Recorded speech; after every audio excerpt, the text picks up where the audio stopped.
So natural remedies do work. But if you so devilishly do not believe in them, then they will not work for you. I was at the pantry, and I was telling this sister that blueberries is a natural remedy for the common cold. And she said, it doesn't work. And she said it belligerently and angrily. And I say, sister, take the rafter out of your own eye. Then you'll see more clearly. Because it has worked for me. So that was that piece I just wanted to share with y'all.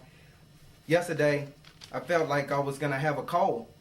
Like it was the beginning of a cold. But I ate 4 oranges. And the whole symptom, everything just went away. Just off my faith and belief in natural remedies. Instantly.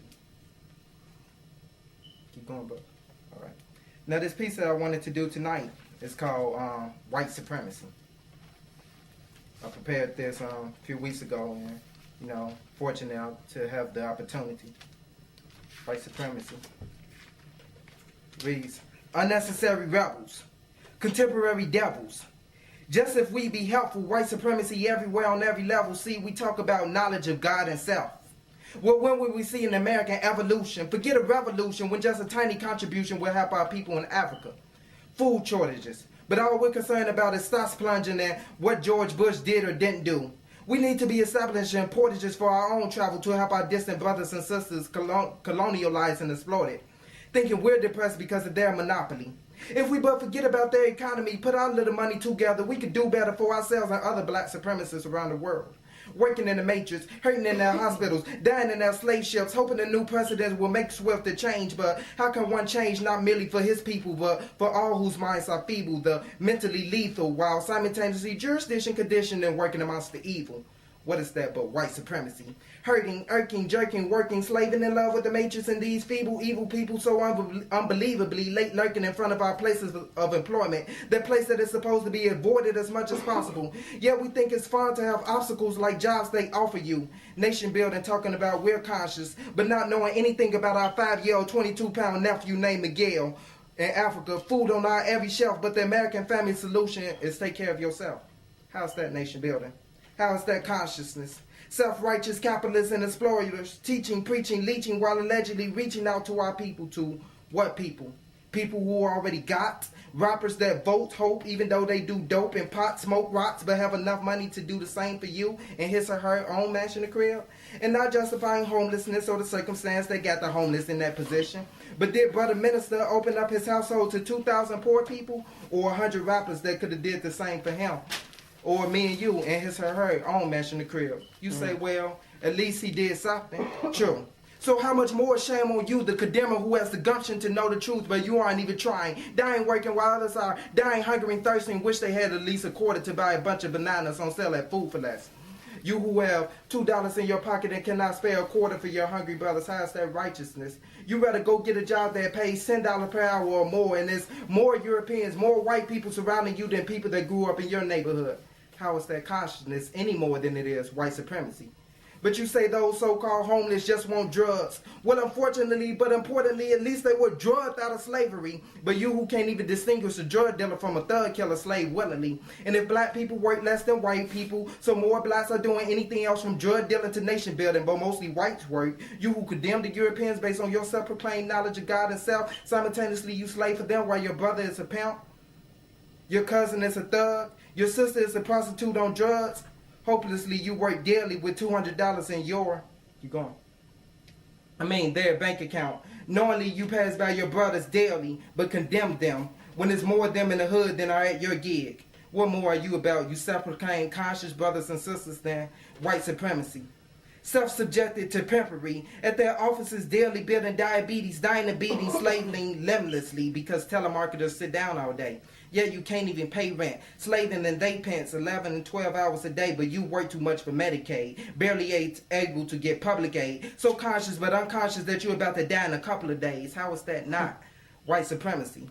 But white supremacy is deeper than jobs are a liability, and I'm not going to be so self-righteous or tell you what not to do or how often to not do what you ought not do, because I'm not a judge or a crooked cop.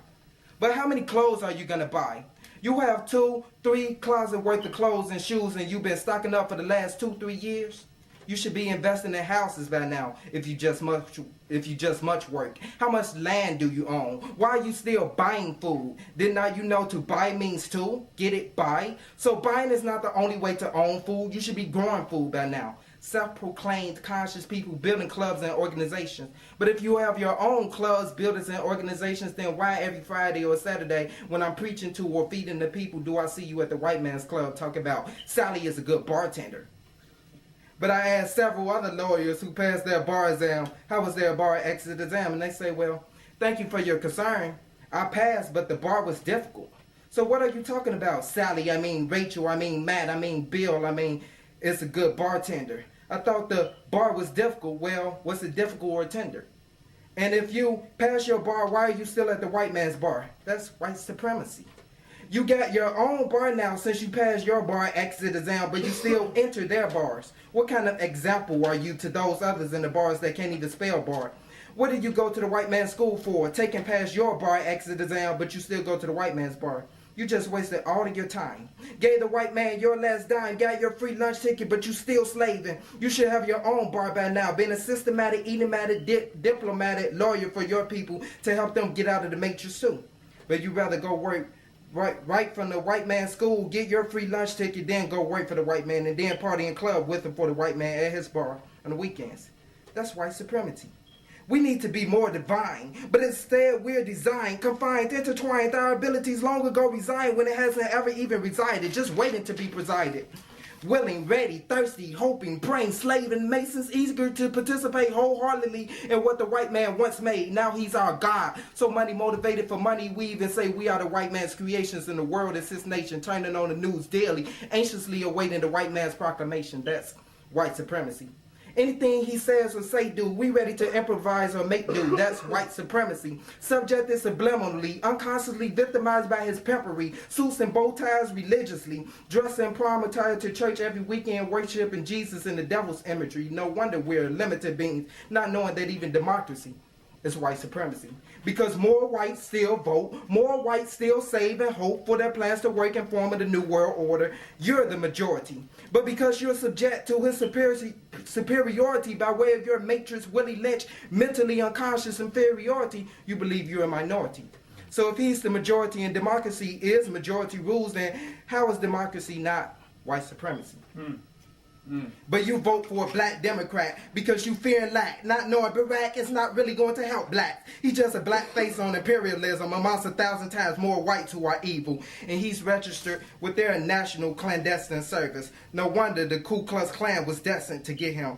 So even though you vote for the first time and they counted all votes for the first time, your vote is still worthless because you will still be treated like you're worthless. But if they let the 70% of our people in that prison's institution out, then, just maybe then, you'll see that it's more of us than them.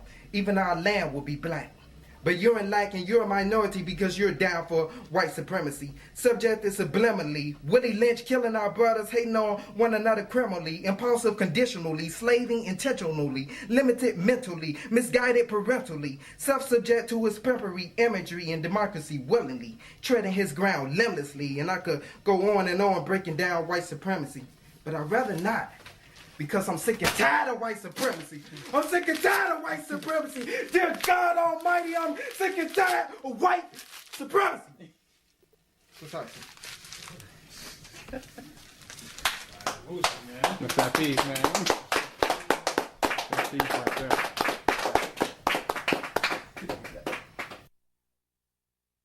Thank you all for coming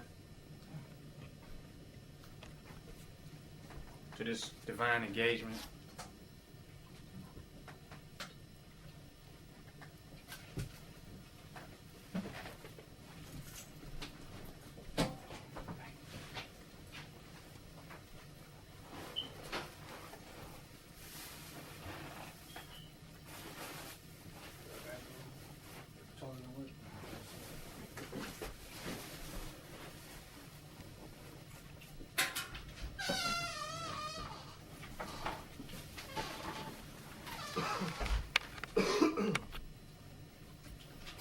I want to thank you all for coming here to this divine meeting gathering as masterminds. Marcus Garvey said something deep. He said, "One man is 1,000." So we don't need a congregation full of 1,000 idiots in order to nation build. All we can do with that is pass a plate around. We ain't gonna get nothing else done. Just give us your crumbs from the white man's institutions, and we're gonna put them crumbs together and make a loaf of white bread. That's the best we can do with a church. But when you got warriors together, efficient, proficient soldiers, we can make massive change. So this whole thing that we got to wake up all the people and unify all black people together to make change is ridiculous. Because the white man, the European, is not ruling things because all of them are unified. He's ruling things because as little unified forces that want to rule and control and govern people, they're working proficiently and die hard, non-stop, ceaselessly, consistently. They're working with those agendas. That's it. So all we need to do is get together some secure, strong-minded, divine, God-headed individuals. And just with that group of collectivized beings, we can do some serious, serious damage. Not only will we have weapons of mass destruction, but we'll have something better. We'll have weapons of mass creation. Wow. Definitely. And a weapon of mass creation is more powerful than a weapon of mass destruction. Because you can find a method, you can actually find, locate, and secure a weapon of mass destruction. But a weapon of mass creation is any and everywhere those creators are. So that's really powerful. A weapon of mass destruction is an external object that we depend on. A weapon of mass creation is the mind of a God being who has become totally conscious and enlightened of themselves and their unlimited power and potential. So we want to come together as a weapon of mass creation. And by synergizing and putting that energy together as secure-minded individuals, we can take back the planet and begin to wake up the masses of our community and of our people. And it's a process that's definitely going to take its course and definitely going to happen, but we the ones that's going to bring it into effect. So we're not looking for the numbers. We want hundreds of thousands of people who can't screw in a damn light bulb. We just need a few people who are really conscious and secure within themselves, who are ready. Because it's one thing when you start waking up the masses of people and start letting them know, that they're God and that they're divine, everybody ain't going to be able to deal with that. They're not going to be able to deal with their own divinity. Some people, they find out how divine they are, they'll go off the wall, literally. So it has to be more than God consciousness, but it has to be an individual with a definite aim and a definite destiny to build a nation and to secure the people. If that knowledge and information is given to a person who is very egotistical, then what do? They can't use that knowledge and focus it like a laser beam to make something manifest. They just bounce off the walls back and forth. So when that knowledge of our divinity is put behind strong-minded and upright individuals, then we begin to make changes immediately within our community, and those changes are felt everywhere. Now, one thing I want to go into is that our challenges are not as outside of us as we think. We think of the FBI, the CIA, the Chicago Police Department, and we think of white supremacist groups. And we think of even Uncle Tom's and some black people with white people's faces on it. But those challenges are closer to us than you might even imagine in our own households. And those challenges are more dramatic and are more dangerous than the forces outside. Y'all don't hear what I'm saying? The forces outside got to get to you, so they got to come through the inside. Can't nothing get in unless it comes inside, through the inside. So what's standing inside to let it in? What's sleeping or slipping or doubting? You understand what I'm making? And whoever's sleeping, slipping, or doubting at that door, they're going to open it up and let the outside in. So the inside is more dangerous than the outside. As a matter of fact, as strong as the inside is as far as it can grow outside. Y'all know what I'm saying?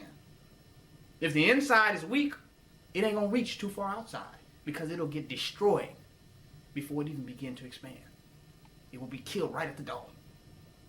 The spirit of revolution is killed a lot of times at the door. Arguing with mates and relatives and family members.